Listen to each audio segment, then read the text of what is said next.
In today's streaming media landscape, it is very difficult to figure out what qualifies a series to be either a success or a failure. Depending on the streaming service, they can spin anything to be a wild success. This is the #1 most streamed series worldwide on our platform. Don't worry about that little bit of a disclaimer at the end. Don't worry. Don't look at all of those asterisks when we say #1 series worldwide. We actually mean #1 original animated, based on a unique IP, directed by a black female lesbian. Don't worry about any of that additional stuff. It's a wild success. It's great. Look forward to the second season. We're just not going to announce when it's coming out or anything like that. It's in development. We love all the people that are working on it.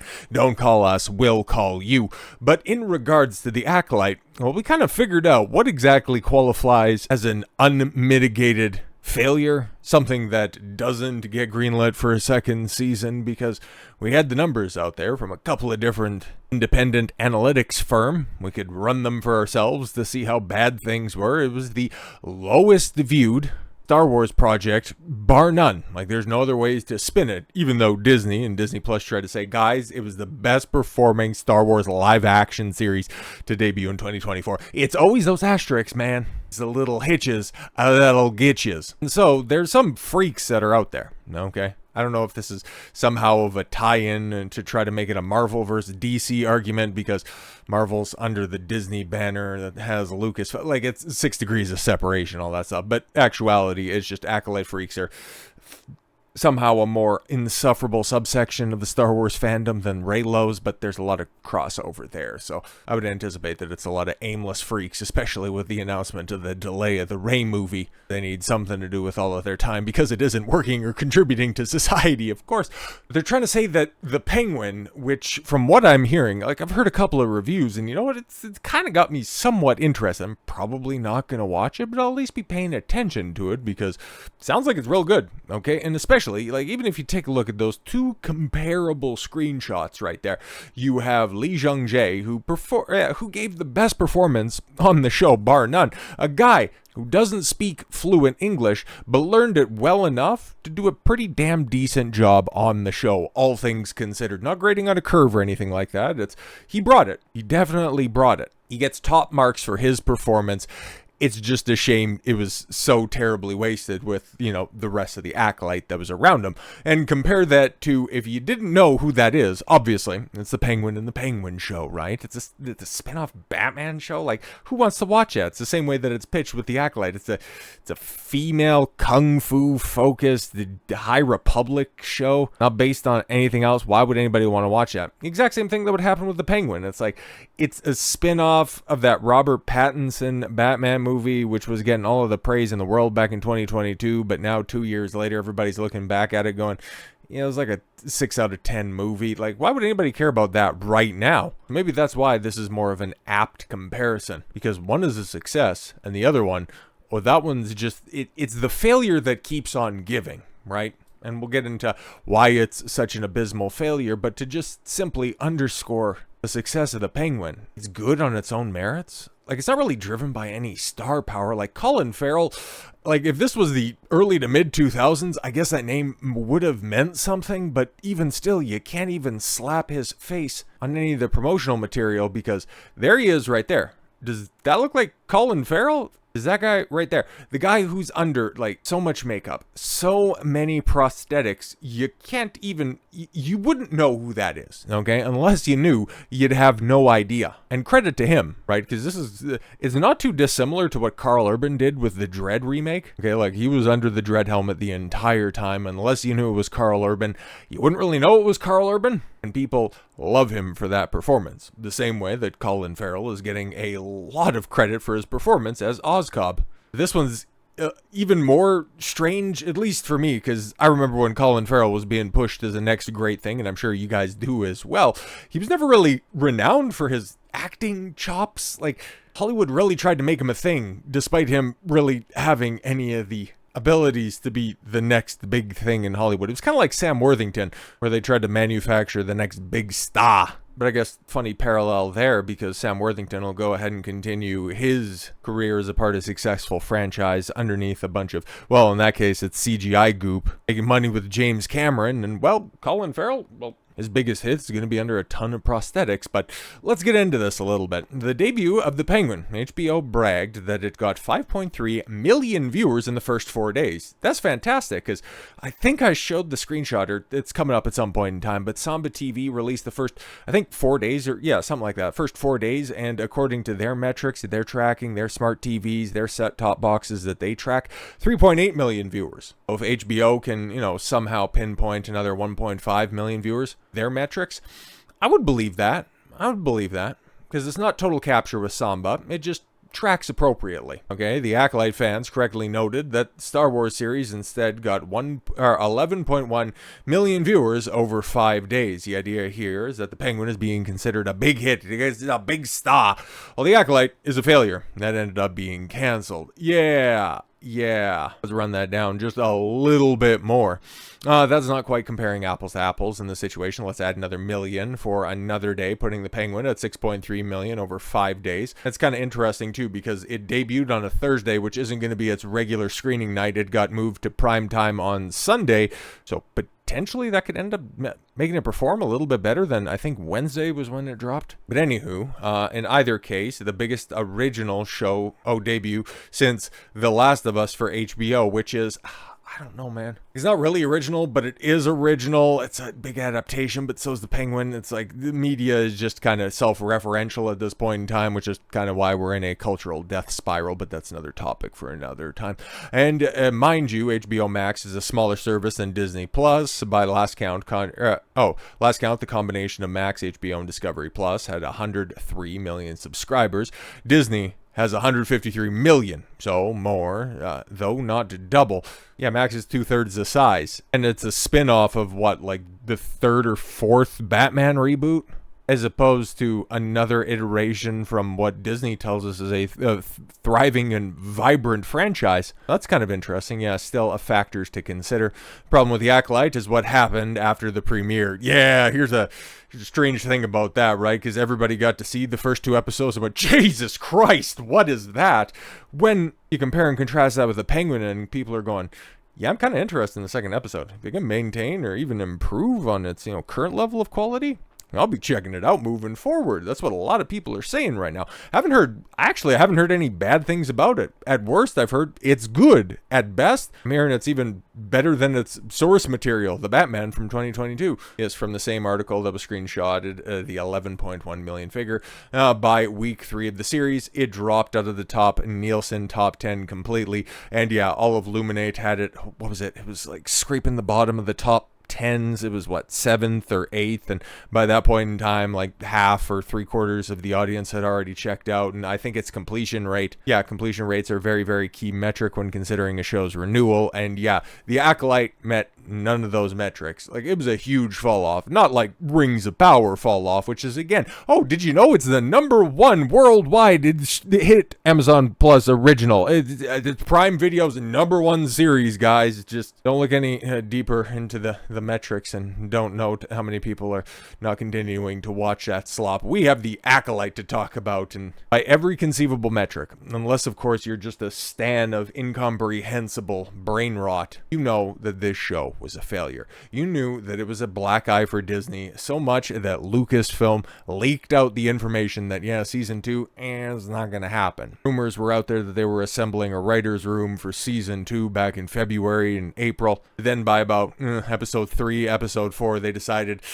it's time to scrap all of that stuff. Probably in and around the exact same time they made the official move to just not go forward with the second season. It was about the same time Amanda Stenberg, can't forget that L that's in there, because it's not like she hasn't taken a lot lately. Second season, don't worry about it. It doesn't matter that Leslye just tried to key jangle her way into a continuation of her story, because, wow, what does Yoda actually think about this incomprehensible cover-up plot? Oh, wow, we got Darth Plagueis, who's just living in his goon cave. Like, nobody cares, bro. That show is going to be off Disney Plus. At this point in time, I would have to think so. I think it's going to be off Disney Plus. I move it to probably like a 60-40 chance by the end of the year. This thing's because Disney's going to have to recoup something off of this one, because it was bad when we thought that it was a $180 million bomb. Brother, try 230. Where did it go? Wait, like, why are it $230 million, right? Like, we got the screenshots, obviously. Like, you had a whole bunch of glow sticks. Yay, there was a bunch of fun. Season, episode 5 was like the best thing ever. Oh my god, it was better than the prequels. The laser swords, they banged together, and it made me really happy. Nobody's talking about that right now, but it was better than the prequels, trust me, bro. And they used, like, what, 3 sets in a jungle. Cool. I compare and contrast that with the Penguin, which we don't have a budget for. There was nothing anywhere close to the effects, nothing anywhere close to the makeup that Colin Farrell wore in that show and what he continues to wear in every episode moving forward. Because I don't think there's going to be this big reveal where some of the prosthetics come off and they go, oh my god, Oz, you're actually beautiful under there. I don't think that that's going to happen as a means to get the actor's face out there. But meanwhile, you had, Smilo Ren's goofy helmet to get out of the way so that you could go ahead and, send your ships out there into the world so that they could dominate a Twitter cycle for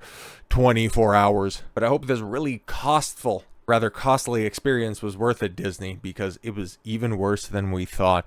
Star Wars The Acolyte's real cost exploded to $230 million. Like, this never looked like a $180 million project. And remember, these were, 35 minute long episodes for the most part. Like, the first episode was closer to 40 and the last one I think clocked in at 46 with credits, recaps, and all of that additional crap on the top of this. Let's just say it was a little bit over 4 hours worth of content. I think somebody crunched the numbers, and the entire runtime it amounts to, with that revised number right there, $600,000 a minute. $600,000 a minute for idiots staring off into the sunset after they kill and frame an innocent, non-English speaking man. Make that one make sense. United Kingdom tax documents filed by the Walt Disney Company UK branch revealed that Lucasfilm and Walt Disney Company spent over 172 million Great British pounds. Perhaps that's what, and this is what I've heard speculated. People were running with this idea that, okay, this is where we got the budget. Okay, 172. That's what we're hearing. $172 million.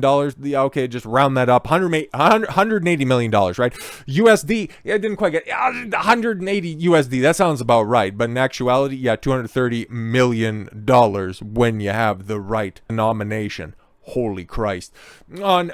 On the production of The Acolyte, a prequel series set in the Disney Star Wars universe that will be yeeted off the platform, I'm thinking, with great expediency, because there is no way, man. Like, nobody signed up. Like, we've seen the minutes watched, which the amount of mathematical gymnastics you have to do in order to figure out how many individual people watch that, like what accounts were watching how much of each episode. Like, okay, I remember one of the totals was 372 million minutes watched.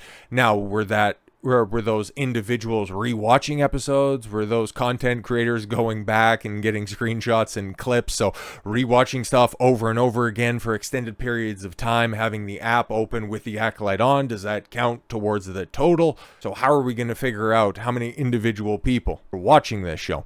And then on top of that, how many people were hearing all of the great word of mouth from all of those sterling reviews from those freaks on Twitter with pronouns in their bios and flags in their name cards? How many people were signing up to Disney Plus to watch this? Lucasfilm has had bomb after bomb after bomb after bomb after bomb after bomb after bomb after bomb. So in some way, if they can find a way to write down some of that $230 million by getting rid of any way to watch or profit off of this, I kind of think they might. They might take the Sony approach when it comes to Concorde for something that cost $400 million. Try to shelve it as fast as humanly possible to use it as a write-down. Possible. Very possible. In an interview with Vanity Fair, the Acolyte series creator Leslye Headland publicly claimed the show cost $180 million. Oh, so that's where the number came from. Yeah, it cost $180 million. $180 million. Those are your words. It's just 180 million gays. Whatever that accounts to. It's the gayest Star Wars, and if it cost 180 million, so be it. Which was assumed by several to be stated in US dollars. It is evident that Headland had knowledge of the series' financials, that she was more likely referring to the amount in Great British pounds. According to exchange rates at the time of this article, that means The Acolyte cost almost 230 million US dollars. Actually, a little bit more in case you check. With 8 episodes of the series, that means that Lucasfilm, under Kathleen Kennedy, allowed the budget of the now canceled show to balloon to $28.75 million per episode. Bro, we were running with the metric. This was a $23 million. It's about 2 full Godzilla minus ones per 30-minute episode. But now we can firmly say it was more than 2 full Godzilla minus ones. Make that one make sense. And those special effects won Academy Awards. These ones, they painted Leslye Headland's wife green. Does that count towards the $28 million per episode? Also, while failing to attract an audience, UK tax filings, the Acolyte only account for what was spent on the series before September 24th, 2023. So, yeah, that doesn't even factor in the marketing budget. So we're dealing with like a $300 million disaster because this thing was marketed to hell and back. Oh my God, it was like the sports apps that I use for research. I seen it friggin' everywhere, bro. That just could be, you know, Google selling my ads and all the information like that. Like that could possibly be the case, but there was definitely a big push that was out there. So yeah, man, it's not out of the realm of possibility that this thing was a $300 million disaster. Might be lowballing it even, just like we were when it came to the $180 million. Okay, the show did manage to reappear in the Nielsen Top 10 original streaming charts by July 16th, when the finale aired, garnering 335 million minutes watched, but ultimately being canceled by Walt Disney Company. Yeah, it was a flop. It was an out-and-out flop because nobody watched it. Hell, I showed you guys not that long ago with the petition to renew the Acolyte. Finally, after what, full month of it being out there, getting 80,000 signatures. Fantastic stuff. Nobody cares about your big gay Star Wars show. It came, it went, it was a disaster. I don't want you guys to forget how catastrophic it was. I don't want you guys to forget what they will do when they get the power, when they get all of the money in the world. Legitimately, $230 million to make that slop, that's all you come up with? Don't let them forget. Whenever they get what they want, this is what they create. This is what they do to your IP. This is how they want to insult you, kick you out of the club that you made popular to begin with, because they can't create anything on their own. This was a Leslye Headland story under the guise of a Star Wars project. She wanted to tell her story about her falling out with her sister, how she wanted to take Frozen and smash it together, or in her case, scissor it together with Kill Bill. What does that have to add to the Star Wars mythos? How does that make George Lucas's vision stronger? How does that play into any of that stuff? All right, it doesn't, because these are untalented, uncreative hacks wearing your beloved franchises as skin suits. This is what they do when they have the power. Thankfully, moving forward,